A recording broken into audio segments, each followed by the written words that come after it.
reflexionar en torno a la frontera norte como lugar receptor de tránsito, punto intermedio y origen para la migración. Se trata de responder a la pregunta: ¿cuáles son las características de la migración que tienen como destino ciudades y pueblos de la frontera norte durante comienzos del siglo XXI? Esas características implican nuevas configuraciones de flujos migratorios. Vamos a contar con la presencia de 4 ponentes, 3 de ellos profesores del Colegio de la Frontera Norte y una invitada que viene desde Ámsterdam. El primero en hacer su presentación. Perdón. El primero de nuestros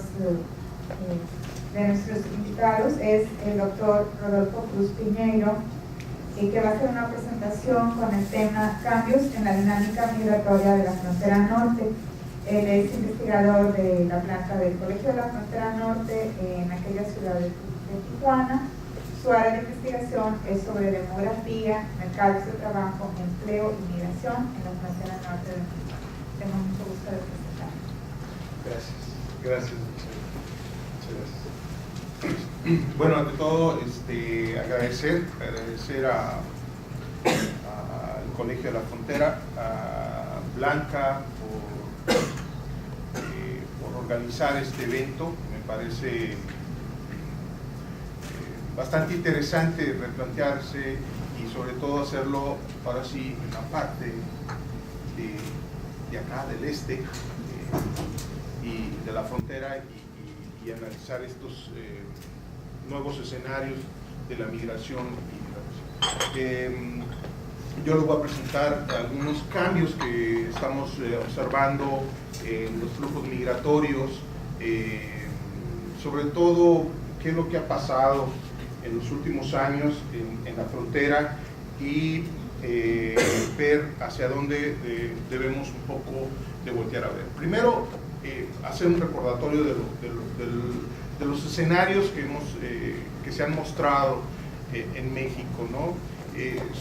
Primero, y yo creo que esto es importante no perderlo de vista, porque de repente como que nos topamos con muchos temas y muchos fenómenos migratorios por todo territorio mexicano, pero la realidad es que México presenta un gran dinamismo, una intensidad de movilidad poblacional dentro de su territorio. México, al igual que otros países como el caso de Marruecos, como el caso de Turquía, son ciudades, yo les llamo bisagras, en todos estos de movimientos poblacionales que están ocurriendo en el mundo, ¿no? Y México juega un rol muy importante, no es cualquier otro país en el fenómeno migratorio, es muy especial, y de ahí es que su particularidad en que es un país no tan solo de un fuerte éxodo o de, como digo aquí, de una fuerte emigración de los mexicanos, sino también recibe una gran cantidad de población y transita sobre ellos también una migración también muy fuerte. Y ahora, y es algo que voy a enfatizar en esta presentación, se ha vuelto un país de fuerte retorno de migrantes. Entonces, entonces un poco para generalizar, una fuerte migración, unos intensos flujos migratorios desde Centroamérica, un continuo tránsito de territorio de migrantes internacionales, un incremento, y esto es algo muy importante, de la intensidad de la migración interna de su población en el territorio mexicano, algo que estamos como académicos en deuda. Me parece que la migración interna dentro del territorio mexicano ha sido poco analizado. Quizás tuvo fuerza en los 70s y un poco a inicios de los 80, y después como que se nos olvidó de la migración interna y nos quedamos mucho con la migración internacional, y es una deuda que está ahí y que falta analizarlo a mayor detalle. Un incremento de la migración de retorno desde los Estados Unidos y un intenso flujo migratorios hacia la frontera norte. Como ustedes tienen, muchos de ustedes, pero quizás algunos que vienen de visita, un poco la idea de cómo se han ido dando esas concentraciones de población en esta frontera México-Estados Unidos. Ya hemos hablado en muchas ocasiones de estas concentraciones, cómo se fueron dando en un proceso histórico de poblamiento de esta frontera y siguen ahí presentes en esta migración. ¿Qué ha pasado con la franja fronteriza ya? Y manejando un poco la información de los últimos censos de población 2010, este es las tasas de crecimiento de la franja fronteriza, cómo vinieron creciendo, cómo fueron muy fuertes en ciertas décadas. Está la del 70-80, que bueno, es la única vez que se presenta debajo del crecimiento nacional, pero después ya en los 80s y en los 90s tiene un muy fuerte crecimiento, sobre todo porque ya tenía una base poblacional más voluminosa las ciudades fronterizas, pero algo nuevo, y ahora que en el último censo reducen considerablemente su crecimiento poblacional de las ciudades fronterizas, sobre todo, y acercándose mucho a ese promedio nacional. Uno de repente no entiende por qué se dan estas cosas tan abruptas, por así decirlo, de cambios tan drásticos en la frontera norte, en sus ciudades. Eso es una particularidad de esta región. Esta región durante todos estos años, o al menos desde los 30 hasta la presente, es eso, que siempre presenta cambios muy abruptos, muy drásticos en sus cambios poblacionales. Y miren, al decir poblacionales, usualmente la variable demográfica siempre es de largo alcance, mientras que para la región fronteriza y para las ciudades fronterizas, esos no es de tan largo alcance, se dan cambios drásticos en sus variables demográficas. Vean cómo todas, a excepción de dos ciudades, redujeron sus tasas de crecimiento. Solamente Reynosa, que la mantuvo prácticamente igual, y también el caso de Mexicali, que también más o menos la mantiene. Todas las demás ciudades principales, ciudades fronterizas, reducen considerablemente su tasa de crecimiento. El caso de Ciudad Acuña, por supuesto, es una base no tan grande quizás, pero vean, de 6.2 pasa a 2%. Eso es algo muy abrupto en un cambio tan solo en 10 años. Pero sí es muy importante, por ejemplo, el caso de Ciudad Juárez, que no les tengo que decir mucho de las razones, porque creo que la mayor parte de ustedes lo conocen, pero pasar de crecer de 3.8% anual a 0.8, a menos de 1%, es algo que sin duda alguna nos llama la atención. Y muchas veces nos preguntan cómo ha impactado la inseguridad pública o la violencia en los flujos migratorios. Bueno, yo digo, pues vean solamente este dato. Hay académicos que han dicho que realmente la inseguridad que vive el país no ha impactado los flujos migratorios. No es cierto. Yo creo que esto más claro no puede haber, ¿sí? Quizás es de una manera indirecta, porque no tenemos preguntas específicas sobre inseguridad e inmigración, pero esto no es obra de otra cosa más que de la inseguridad, más allá de la situación económica que puede estar viviendo o ha vivido Ciudad Juárez. Pero bueno, un poco para mostrar ese tipo. Bueno, los flujos. ¿Qué ha pasado? En general, los flujos hacia la frontera y hacia Estados Unidos se han venido a la baja, han disminuido. Tanto los flujos que van hacia Estados Unidos, que ahí ustedes podrán diferenciarlo en la línea azul, como la color marrón, que van hacia Estados Unidos. Siguen más o menos un mismo o similar patrón, en algunos años no tan cercanos, pero sí se ve una reducción considerable del flujo. El flujo hacia el norte, es decir, desde México hacia la frontera y hacia Estados Unidos, sí se ha reducido. ¿Okay?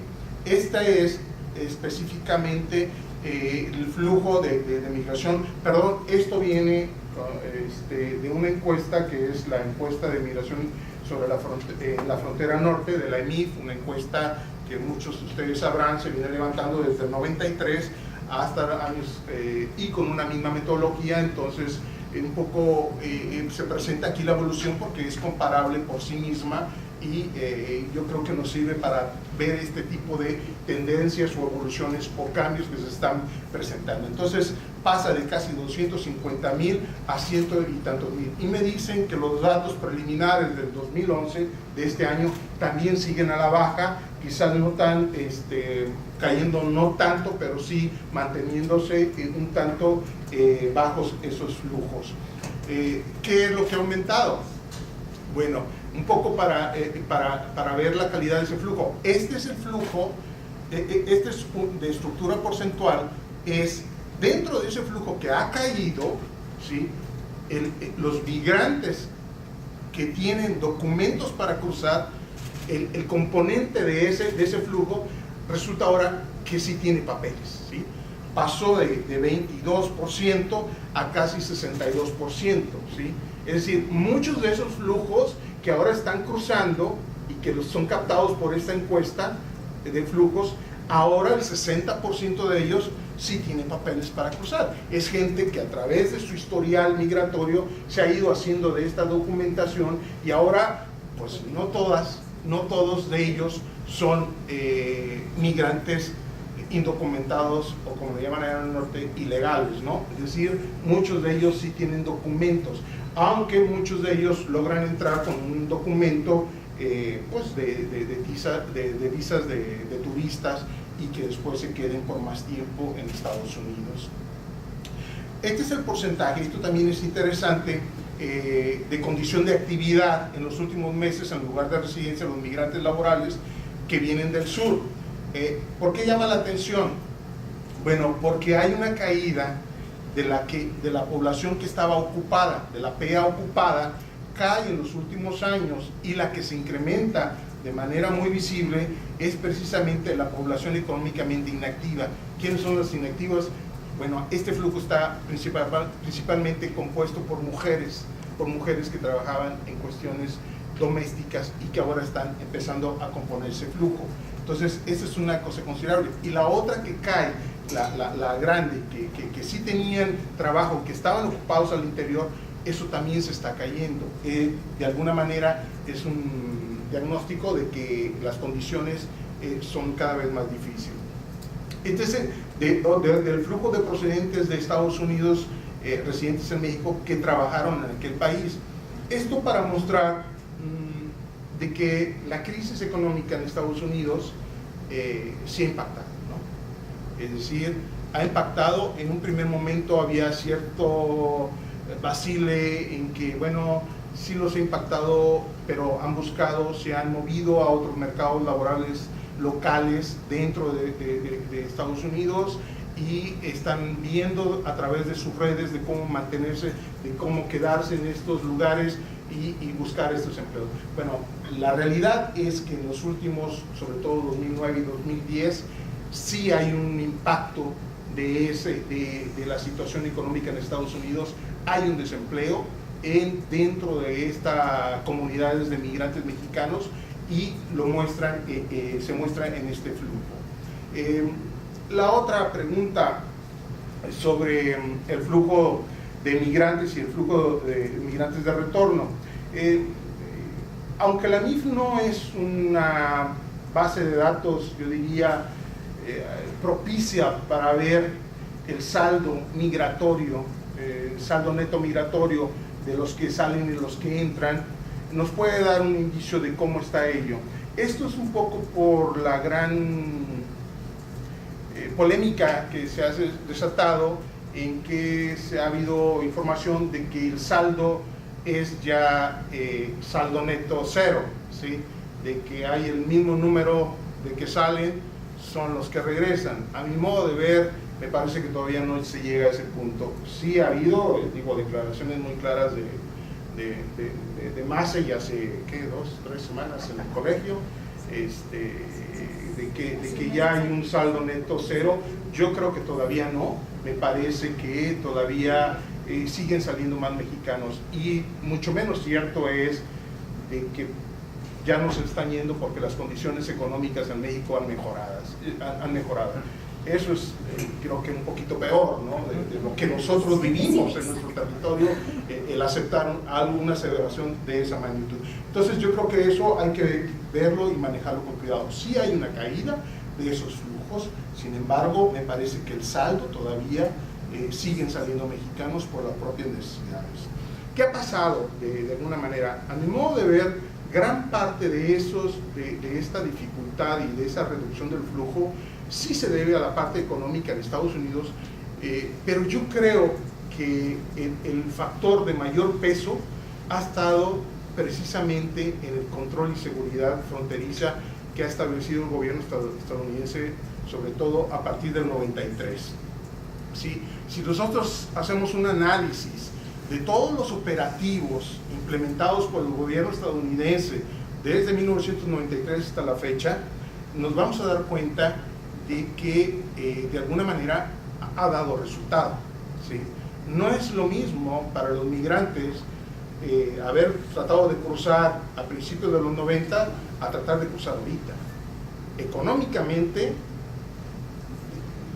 es muy difícil para ellos. El incremento de riesgos, el incremento de inseguridad que viven se ha exponenciado. Entonces, y mucho también debido a este tipo de sellamiento en la frontera. Entonces, de alguna manera sí ha dado resultado todos los operativos del gobierno estadounidense. Me parece de que de hace 3 o 4 décadas que se hablaba de la válvula de escape para el desempleo en México, la emigración, bueno, eso ya se está acabando, si no es que está en proceso ya de acabarse esta válvula de escape que tenía mucho el gobierno mexicano para poder solventar el desempleo en su país. Los indocumentados, esto es información también sobre todo de Basel, del Pew Research Center, también muestran ya los datos en base a la Current Population Survey, cómo la información también de los indocumentados para ellos se empieza a reducir, ¿no? Sin embargo, y algo que quiero llamar un poco la atención, esta cifra de deportados o devueltos o repatriados o no sé qué otros nombres le ponen por ahí, que no es más que la gente que son devueltos por el gobierno estadounidense al territorio mexicano, hay una disminución en esta gráfica por parte de los datos de la EMIF. Sin embargo, cuando uno analiza, resulta que la administración del presidente Obama es la administración que ha llevado a cabo el mayor número de deportaciones y el mayor número de redadas en Estados Unidos. Entonces, las cifras que presenta el Homeland Security Department de Estados Unidos y el Instituto Nacional de Migración en cuanto a deportados o devueltos no coinciden, ¿sí?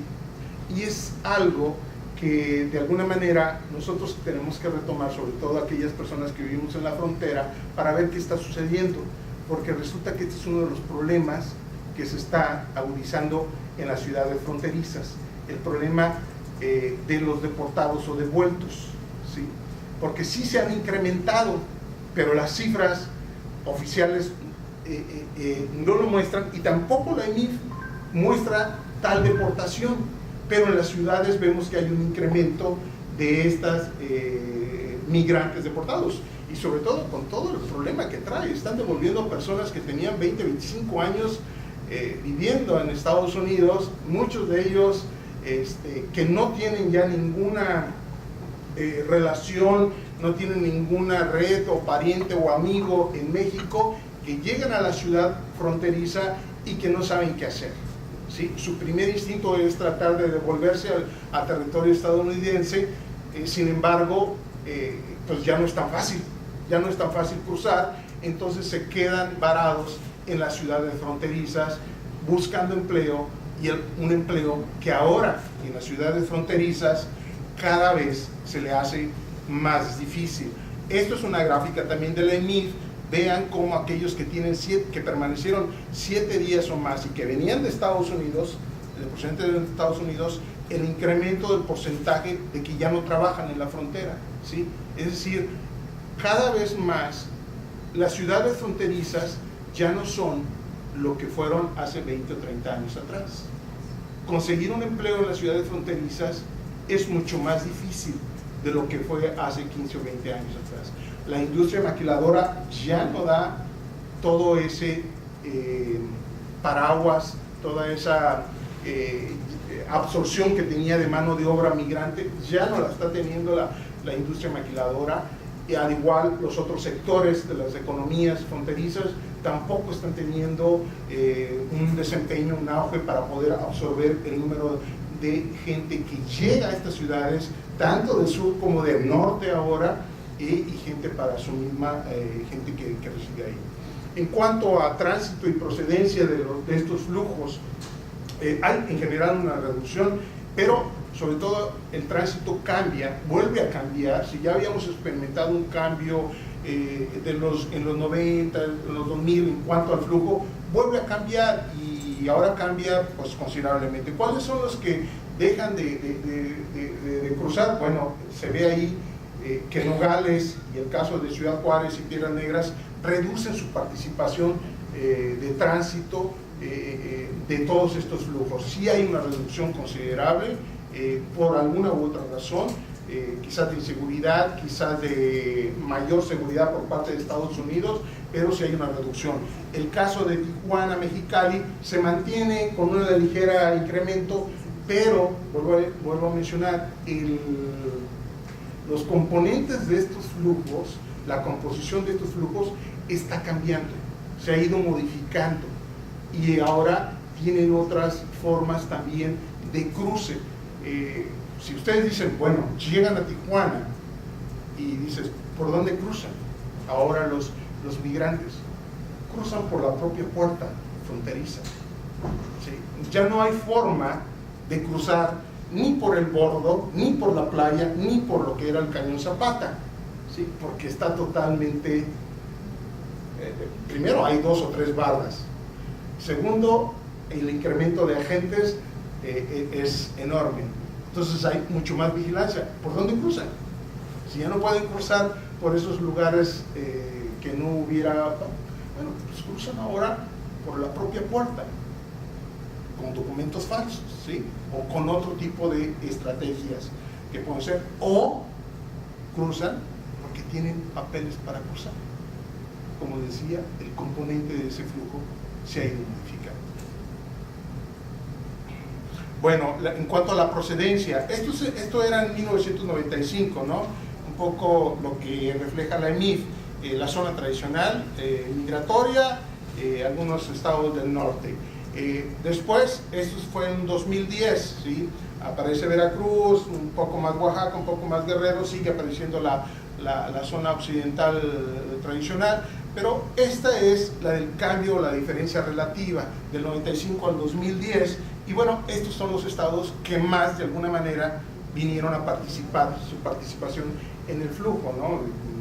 Y que todo el mundo hemos hablado de Veracruz, Chiapas, pero también el caso de Campeche, Tabasco, Guerrero, se han incrementado en esos flujos durante todo ese periodo del 95 al 2010, el incremento de su participación en los flujos migratorios.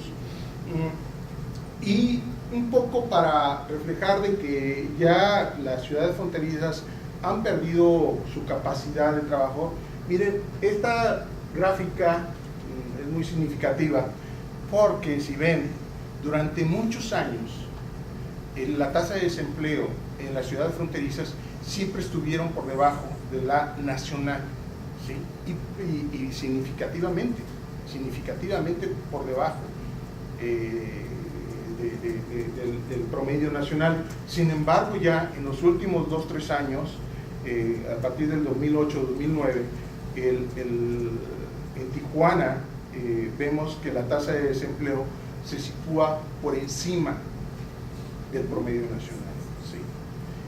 Esto para las ciudades fronterizas es muy significativo, porque eso viene a cambiar mucho de lo que nosotros veíamos en nuestras ciudades y la forma en que analizábamos las ciudades fronterizas. Esto, de alguna manera, es un reflejo de la situación que están viviendo las ciudades fronterizas. Bueno, el otro punto, ¿ya? No, si gusta cerrar. La migración de retorno, rápido.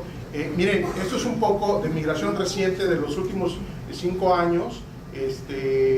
La pregunta de 5 años atrás, 85, 95, 2000 y 2005, 2010, vean el incremento que está teniendo. Esto es a nivel nacional, esto es lo que reflejan los censos, esto proviene de los censos, el incremento de la migración de retorno de los Estados Unidos, solamente es de Estados Unidos, que es donde se tiene realmente el mayor porcentaje de migrantes. ¿Sí? Vean cómo suben y todo ese volumen de población que regresaron solamente del 2005 al 2010 subió a 824. Y aquí no estoy metiendo a los niños que regresaron con ellos, que son nacidos en Estados Unidos, pero que regresaron con ellos, que díganme decirles que son alrededor de 90 a 100 mil niños que regresaron, según las cifras que estoy viendo en los censos.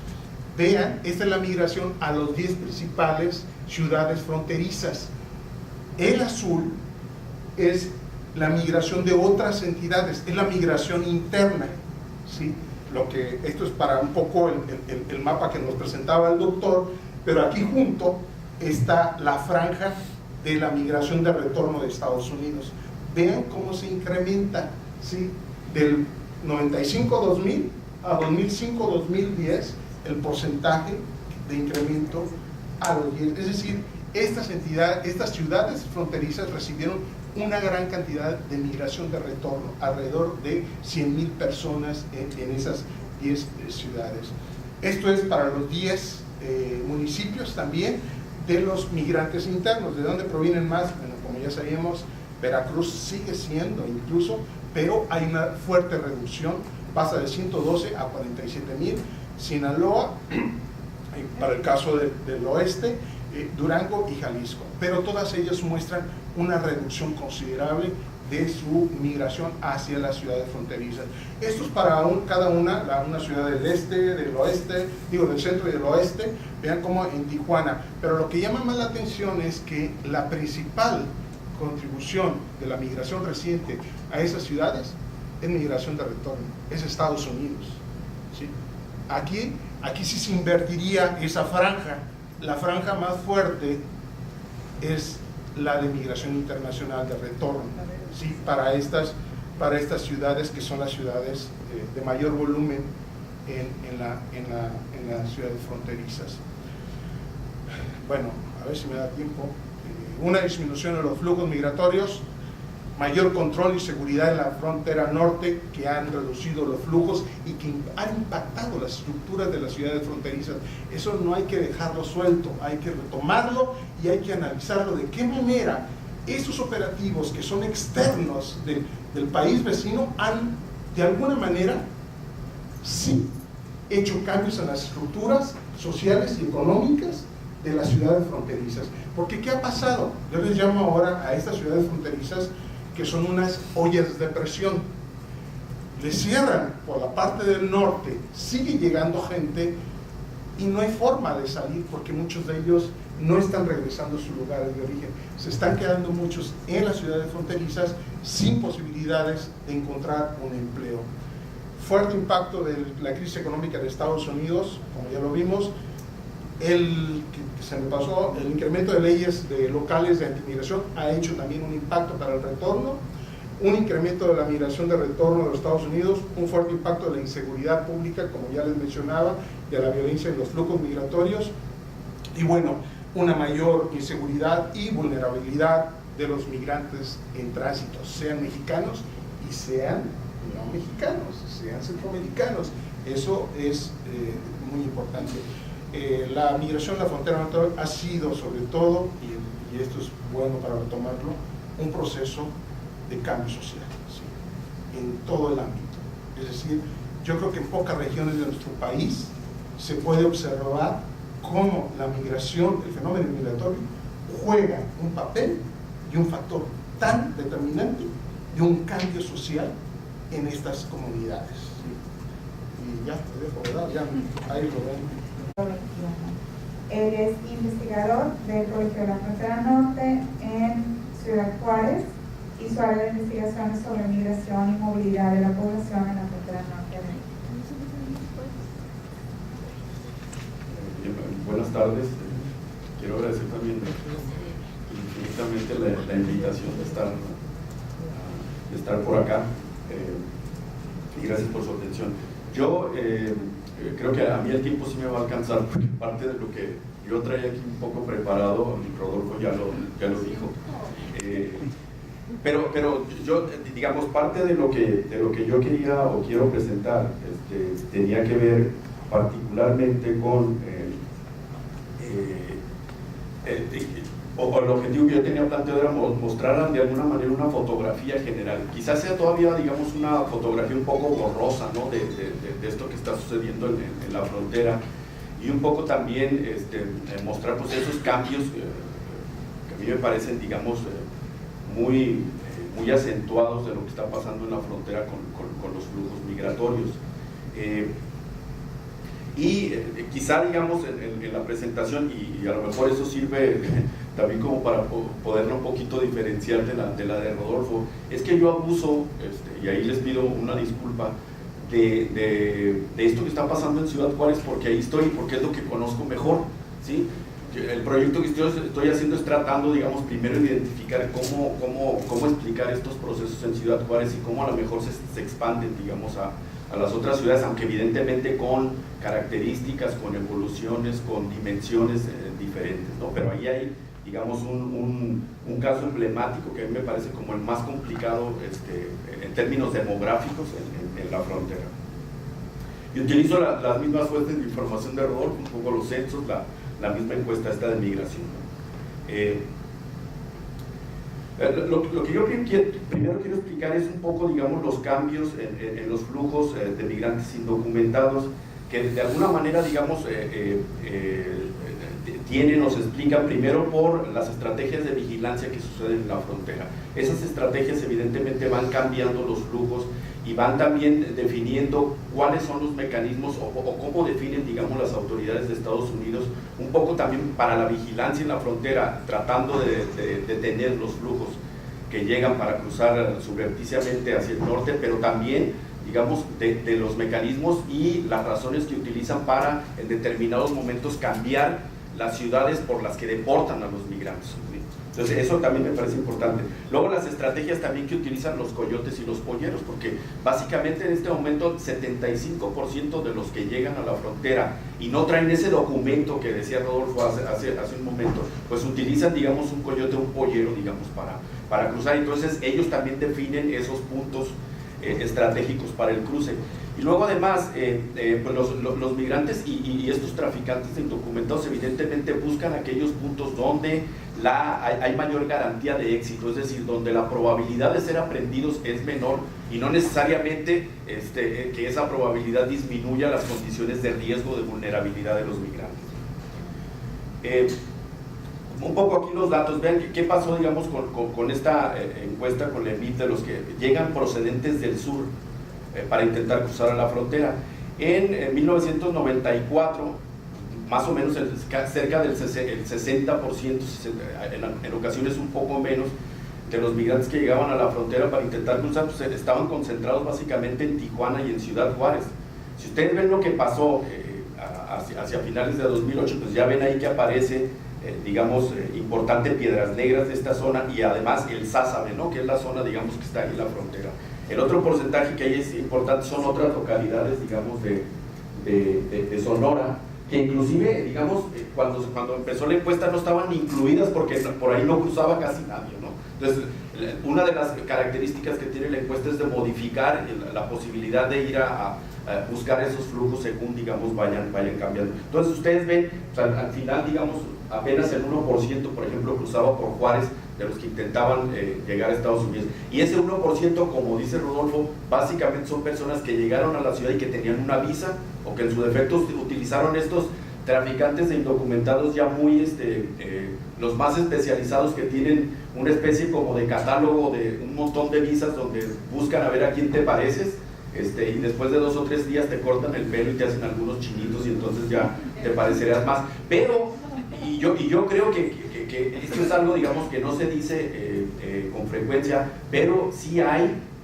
agentes de Estados Unidos inmiscuidos en el negocio, ¿sí? Entonces, eso quererlo parecer un poco más al de la visa, que significa disminuye el riesgo de que lo puedan, digamos, de alguna manera detectar a esos agentes que de repente los agarran. Yo tengo 2 o 3 casos en Ciudad Juárez que en los últimos 2 años los han tomado y aparecen, para que vean nada más, como en la página 9 del periódico, en una esquina, un poco para no retratar, digamos, que ahí también hay un contubernio, ¿no?, de parte de esas autoridades.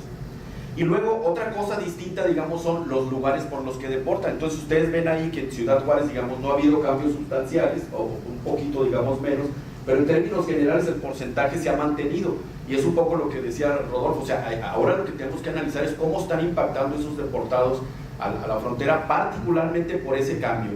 Yo los datos que he analizado de la encuesta nos dicen que en el último año, más o menos entre el 50 o el 55% de los repatriados o deportados son en realidad producto de redadas en Estados Unidos, ¿no?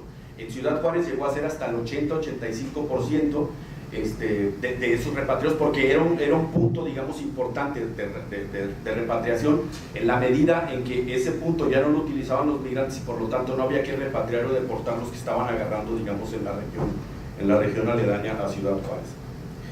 Entonces, es importante, pues, lo que decía Rodolfo aquí, tomar en cuenta qué está pasando en la frontera, y luego cómo cambian esos flujos en función de qué es lo que hacen las autoridades de Estados Unidos con los datos. Luego, yo quiero presentar también aquí de qué está pasando también en las ciudades de la frontera, ¿no? Las ciudades de la frontera hay dos cuestiones importantes que en lo particular golpearon mucho o son un peso importante en la explicación en los últimos 10 años. Uno es, digamos, la condición económica, ¿no? Ahí está, digamos, esta primera parte de crisis económica, que es de 2001 y que está asociado casi directamente al comportamiento de la industria maquiladora, que, entre otras cosas, descendió esa cantidad de empleos que generaba, y además perdió empleos, ¿no? O sea, hubo una salida de empleos por empresas que se cerraron y otras empresas que cambiaron algunos procesos productivos y se los llevaron a otros lados. Ahí se me pasó un 0, pero en términos generales en la frontera se habla más o menos de la pérdida de 350,000 empleos entre 2001 y algo así. Y evidentemente eso también con efectos en los otros sectores económicos de la ciudad. Y luego está la recesión, digamos, de carácter global, que luego golpea a partir de 2007 y que también tiene efectos, digamos, importantes en las ciudades. Y luego está toda esta parte de las condiciones de inseguridad, que yo creo, digamos, que la frontera ha golpeado, pero en lo particular en Ciudad Juárez ha sido considerablemente mayor, ¿sí? De hecho, digamos, ahora que yo venía, está la ACNUR, el Alto Comisionado de las Naciones Unidas, queriendo convencer al gobierno de México de que ya debe considerar a todos estos desplazados por la violencia como, digamos, no son refugiados en el sentido estricto, pero sí como que entran, digamos, en esas categorías de desplazados por violencia, y que el gobierno mexicano aparentemente no quiere, digamos, aceptar, ¿no? en términos generales. Luego, ahí están, digamos, los datos generales de lo que pasó en la frontera. A mí lo que me parece importante aquí destacar cómo Ciudad Juárez y Tijuana, por ejemplo, de 1990 a 2000, pues fueron ciudades que crecieron cerca de 500,000 de habitantes, ¿no? Donde evidentemente la migración pues tuvo un peso importante en ese proceso. Estas son las tasas de crecimiento que ya presentó Rodolfo, y bueno, ahí está la caída, digamos, en las tasas. Lo que decía Rodolfo, por ejemplo, en Juárez de 2000 a 2010 fue de 0.8, pero ya de 2005 a 2010 fue realmente muy bajo el crecimiento demográfico. En términos, digamos, absolutos, Ciudad Juárez de 2005 a 2010 pasó en 15,000 habitantes, si mal no recuerdo, y inclusive, digamos, todas las proyecciones indicaban de que iba a haber un crecimiento negativo, ¿no? Pero evidentemente muy pocas veces se toma en cuenta el crecimiento natural, que en este caso, digamos, tuvo un efecto también importante para amortiguar esa salida, digamos, de los flujos, ¿no? Ahí están otra vez los datos. Fíjense qué pasó, digamos, yo hice un ejercicio con estas proyecciones de población, que en términos generales hubo dos aquí, una que se hizo en 2000 y otra que se hizo en 2005. Ustedes saben que, digamos, las proyecciones lo que tratan de reflejar son condiciones más o menos iguales que digamos, se llevan en el tiempo. Entonces, ustedes vean, por ejemplo, estas son las proyecciones de 2000 comparados con los datos de 2005. Entonces, ustedes ven ahí entre la diferencia entre el crecimiento real, es decir, cuántos habitantes adicionales hubo en las ciudades, contra el crecimiento esperado. Y entonces lo que decía un poco Rodolfo, ahí está Reynosa y Nogales como ciudades que crecieron más o menos en los mismos términos en los que estaba proyectado. Pero, por ejemplo, Ciudad Juárez solamente creció de 2000 a 2005, con esas proyecciones de 2000, 39% de lo que estaba proyectado en 2000, ¿sí? Entonces la diferencia son aproximadamente 240,000 menos habitantes en la ciudad, ¿sí? Ahora, ¿qué pasó, digamos, ya con los datos de las proyecciones de 2005, que también las cambiaron en función, digamos, de algunas cuestiones?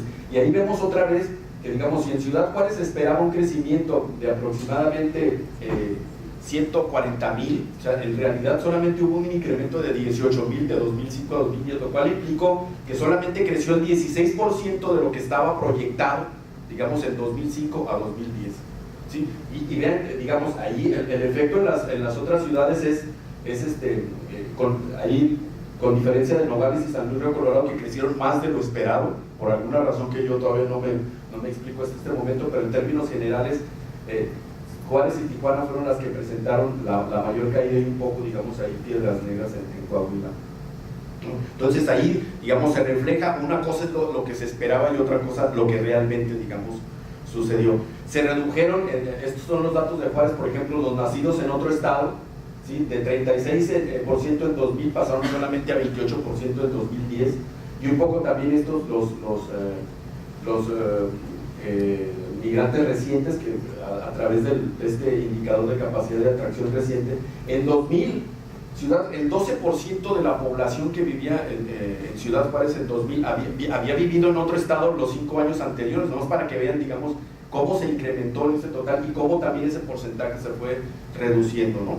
Yo lo que creo también aquí es que en lo que ha pasado, digamos, particularmente en Ciudad Juárez y también en las ciudades de la frontera, es que nos hemos concentrado en analizar los datos de los que se fueron, ¿no? Los que salieron por estas condiciones económicas y de inseguridad, pero también, y porque no lo podemos medir, pues es que las ciudades fueron perdiendo capacidad de atracción, es decir, todos los que llegaban ya no llegaron porque esas mismas condiciones ya no eran lo suficientemente seductoras como para poder atraer a esos migrantes.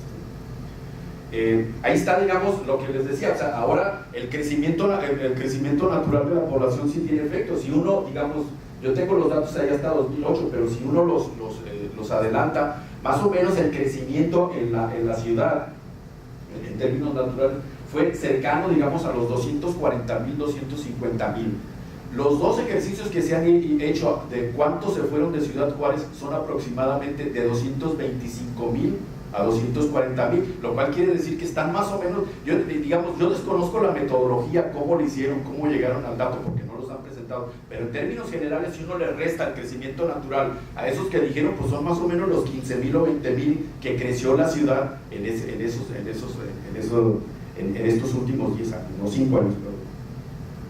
Ahí están, digamos, los datos ustedes ven ahí las proporciones o los totales de las personas entre 20 y 29 años, todavía en 2005, pero ya para, digamos, 2010 se redujo considerablemente ese monto de población que está asociado directamente, digamos, al patrón de edad, digamos, de los migrantes, ¿no? Y lo que ponía en Rodolfo, la reducción, digamos, de los flujos en términos generales en la frontera. Luego, está el otro caso que a mí me parece también importante, que es esto que yo llamo migraciones inducidas. Yo no sé si hay que llamarle migraciones inducidas o hay que ponerle algún otro nombre, pero también, digamos, son parte de estos nuevos fenómenos en la frontera, que son un poco los chiapanecos en Tijuana y los veracruzanos en Ciudad Juárez, que les llaman jarochos, ¿no? A veces jarochos, digamos, algunos por cariño y otros porque no los quieren, ¿no? A los migrantes. Pero en términos generales, digamos, aquí sucedió algo. A finales de la década pasada, al menos en Ciudad Juárez, lo que pasó con este incremento de las personas que llegaron de Veracruz fue pues, que el mercado de trabajo necesitaba más mano de obra que la que estaba disponible, como fue, digamos, por muchos años. y en Ciudad Juárez alguien tomó la determinación de que había que ir a buscar migrantes en algún lado, ¿no? Entonces contrataron, digamos, empresas que fueran incluso de transporte y de contratación de recursos humanos que fueran a otros lugares. Yo al día de hoy todavía no sé quién tomó la decisión de ir a Veracruz, tomando en cuenta que antes, digamos, vivían aproximadamente unos 1.500 veracruzanos en Ciudad Juárez. El incremento, digamos, en unos pocos años pasó de apenas unos 1.500 a cerca de 50,000, y se convirtió, digamos, en el flujo de mayor llegada de migrantes a Ciudad Juárez. Pero, digamos, de alguna manera se trata de migraciones que fueron a buscarlos, es decir, no es que ellos hayan tomado la decisión de regresar, aunque después, ya una vez con vínculos, con redes sociales, evidentemente sí la gente toma la determinación, digamos, de llegar. Y luego pasa lo que decía Rodolfo, o sea, llegaron y ahora ya están regresando otra vez, digamos, a sus lugares de origen, precisamente, digamos, por estas condiciones, ¿no?, que pasan. Entonces, pues, en términos generales, yo creo que sí la crisis económica ha tenido un efecto. Yo, por ejemplo, me parece importante que de repente los periodistas nos preguntan, a ver, dime cuál cantidad se fue por condiciones económicas y cuáles por condiciones de inseguridad. Evidentemente no tengo la respuesta.